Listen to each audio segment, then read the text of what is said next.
Ford Focus RS 2016-2018. You only have to take one look at the Ford Focus RS to guess the sort of car it might be. Being based initially on the entirely conventional but quite handsome body shell of the regular third-generation Focus 5-door hatchback might be a good start, but thereafter it's fairly obviously been subjected to a course of steroid treatment that has morphed it into something more than just a mere hatch. It's a mega hatch, if anything, and if you think its garish shell gives the game away, with its spoilers and wing and wide arches, wait until you hear what's underneath it. For starters, there's a highly tuned 2.3-liter turbocharged petrol engine that produces a whopping 345 bhp, a responsive and soulful-sounding brute of a thing that does exactly what it's meant to do, without ever seeming to go any great extremes in one particular area. Its on-paper performance speaks for itself. As equipped, the Focus RS can sprint from 0 to 62 miles per hour in under 5 seconds, and that's supercar-style performance. Part of the reason of this rapid takeoff is the car's standard four-wheel drive system,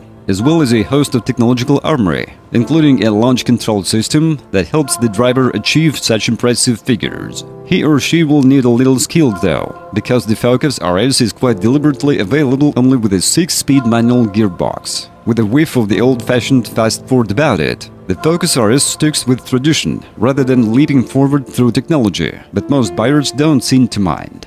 It feels slightly old-fashioned in the weight of its steering too, which is heavier than the present norm, but it has to be admitted not so heavy as to be truly off-putting. Perhaps the weight doesn't matter that much, as it just 2 turns lock-to-lock, the steering is also remarkably quick. In tight urban car parks, you'll be aware of the limited steering lock that is flip side of this, but out on the open roads, it's a positive delight, responsive, eager, and responsibly accurate. Its ride is more of a matter for some concern though, as you'll feel every little lump and bump that passes beneath the car, and it can be troubled by mid-corner bumps rather too easily. It's not a quiet car either, with plenty of engine, wind and road noise entering the interior at quite modest speeds. Inside is a dolled-up version of the standard Focus's interior. There are Recaro sports-style bucket seats, which hold you in place nicely, but are definitely not for the weight of girth. The driving position is also set rather high, although generally it's easy to get comfortable and visibility is reasonable. The dashboard and surrounding areas are fairly standard Focus too, and there is an 8-inch touchscreen infotainment setup that has rather too many difficult-to-hit icons. Interior quietly is nothing special, but quite a few hard plastics on display. There is plenty of space up front though, provided you can insinuate your hips into the slim seats and a reasonable mount in the rear for 2. Boot space is adequate too, with room for a family's luggage, although 1 or 2 rivals have much bigger offerings. This is of course a car that will have been used enthusiastically, and why not? So it's worth carrying out checks to the bodywork first. Look at the front and rear extremities of the car, checking the scuffs and dents, and keep an eye on the underside too, for any signs of potential off-road excursions. Check that the bodywork looks straight and that the doors and tailgate open without stress, and the windscreen for any cracks. Also check the alloy wheels for any signs of curb damage, as these will be expensive to set right. Inside, it's worth checking the condition and movement of those expensive Recaro seats, as well as doing cursory checks to make sure that the sat-nav and heating items all work as they should. Reported problems with the RS are few,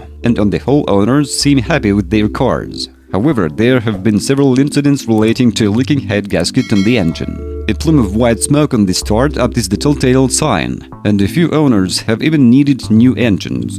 It seems the wrong head gasket could have been used initially in the factory, leading to overheating issues, although most cars seem to run okay, especially when warm. It's worth checking with the previous owner or garage if the car you're looking at has had any issues here, or checking Ford's own technical website, is.ford.com. Ford has so far not issued any recalls over this problem. The Focus RS didn't feature on its own in our most recent reliability survey, but the Focus came 5th in the family car class. It fitted with the diesel engine, a good result, and 11th it fitted with the petrol engine. Ford finished in 18th place out of 31 manufacturers. There's only the one version of the Focus RS. It's a well-equipped car as standard, although there were a few options that a new owner could specify, although they shouldn't bump up the price of a used one on the forecourt. Our favorite Ford Focus RS 2.3 EcoBoost RS.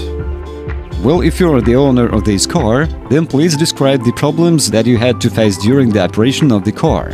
Perhaps it is your feedback that will help viewers when choosing a car. That's it for today.